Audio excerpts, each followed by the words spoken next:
In order to start the Oculus Go factory reset process, the device needs to be turned off first.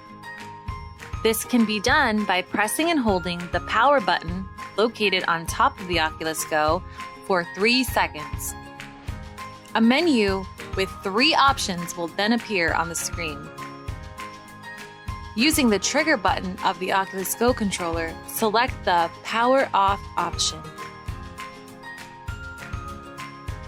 With the Oculus Go now off, press and hold the minus volume button and the power button at the same time until the boot screen loads on your headset.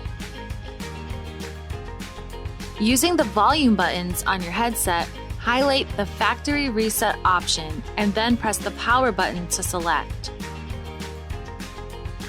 Again, using the volume buttons on your headset, highlight Yes and then press the power button. Your Oculus Go will start the factory reset process automatically.